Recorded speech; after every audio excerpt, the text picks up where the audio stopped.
노동법 실무, 사내 개시와 명예훼손의 문제. 중앙경제 이슈 리포트 2016년 7월 7일자 내용을 소개해드리겠습니다. 1. 소개 이유. 회사에서 비위 행위를 저지른 직원에 대해 징계 처분을 한 후 해당 비위 행위의 재발을 방지하는 차원에서 이러한 징계 처분 사실에 대해 직원들에게 교육을 실시하거나 징계 사실을 사내에 공표 또는 게시하는 경우가 있습니다. 그런데 공표 또는 게시 이후에 징계를 받은 직원이 회사를 상대로 법적인 문제를 제기하는 경우가 종종 발생하는 걸 볼 수 있습니다. 이런 상황에서 법률적으로 이슈가 될 쟁점이 무엇인지에 대해 정리해 보았습니다. 일반적으로 징계 처분을 사내에 공표할 때는 아래의 내용들이 포함되는 경우가 많습니다. 첫째로는 징계 대상자의 성명이 있고요.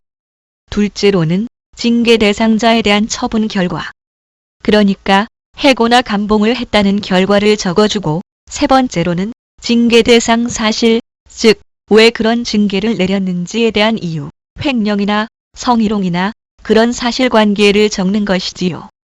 2. 명예훼손의 성립 문제. 위의 경우에 대해 과연 명예훼손이 성립될 수 있을까요?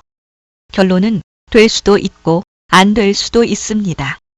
일단 게시 사실 자체로서 명예훼손이 인정되기는 하지만 게시를 한 이유가 공공의 목적을 위한 것이라는 사실이 인정된다면 형법 제310조에 의해 위법성 조각, 그러니까 잘못한 것은 있지만 특정 이유에 의해서 위법한 것으로 인정되지 않을 수도 있다는 것입니다.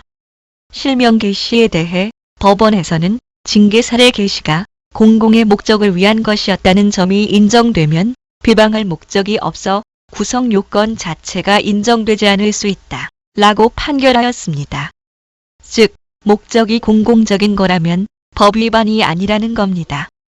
하지만 몇 년 전에 정보통신망보호법이 제정되면서 명예훼손에 대한 처벌이 대폭 강화되었습니다. 형사적 처벌뿐만 아니라 당사자에 대한 배상 책임도 크기 때문에 이 문제에 대해서는 특별한 주의를 필요로 합니다.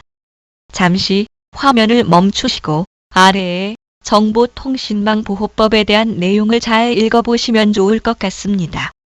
명예훼손의 성립 여부에 대한 논리 흐름은 아래와 같습니다. 실명을 공표하면 일단 명예훼손죄에 대한 구성 요건을 충족하게 됩니다. 실명을 언급한 것 자체가 죄로서 인정받을 요건을 갖췄다는 것이지요. 그리고 만약에 실명이 아니더라도 표현 내용을 주의 사정과 종합해 볼 때 누구인지 알 수 있어도 명예훼손죄의 구성 요건은 충족됩니다. 하지만 일정 요건이 인정된다면 위법성이 조각되겠지요. 그 요건을 무슨 목적이었느냐를 가지고 판단한다는 것입니다.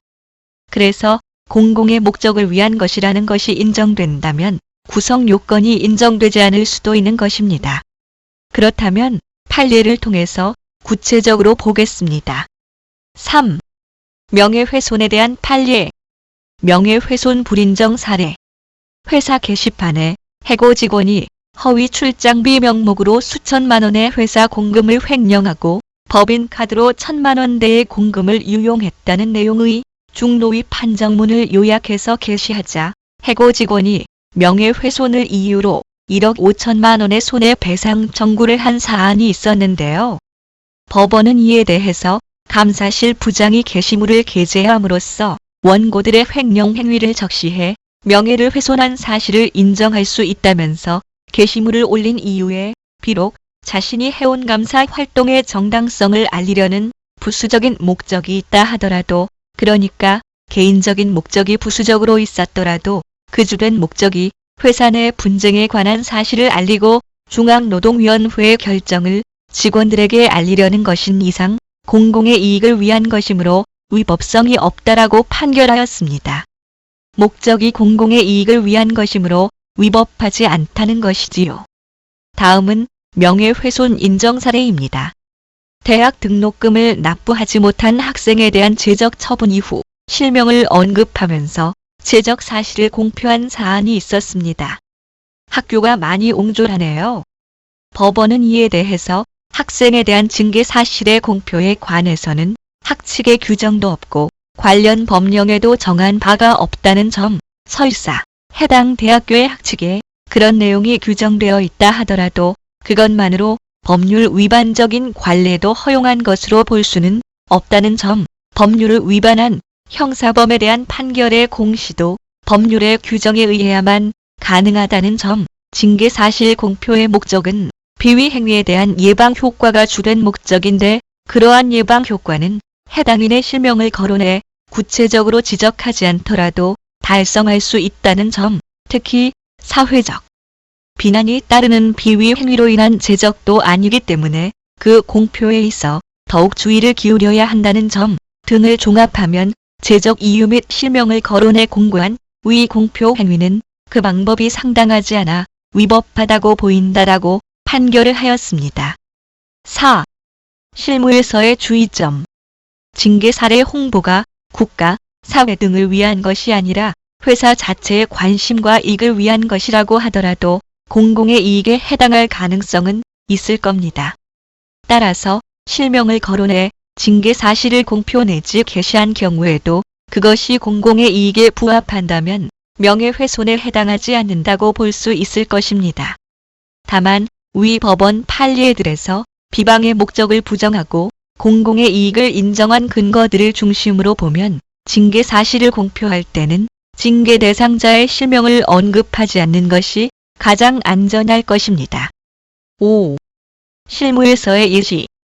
구체적으로 말씀드리면 실명을 언급하거나 실명에 대해 유추 가능한 징계 사실을 공표한다 해도 모든 징계 사례에 대해 실명으로 공표할 것이 아니라 모든 구성원들의 관심이라고 할 수 있을 만한 특정 직급 또는 특정 사안에 대한 기준을 세우고 이에 대해서만 실명으로 공개를 하는 것이 좋습니다. 또 공개 범위는 회사 내부로 한정하는 게 좋고요. 표현 방법에 있어서도 당사자의 인격을 직접 비하하지 않는다는 등의 요건을 갖추는 것이 바람직합니다. 그래서는 이렇게 결론을 내리고 있습니다만 개인적인 생각으로는 괜히 문제거리를 만드는 것이 좋을 것이 없다는 생각입니다. 법률적 위험을 피하는 가장 안전한 방법은 당사자의 실명을 거론하지 않고 누구인지 알 수 없도록 한 상태에서 게시하는 것입니다. 도움이 되시기를 바랍니다. 들어주셔서 고맙습니다.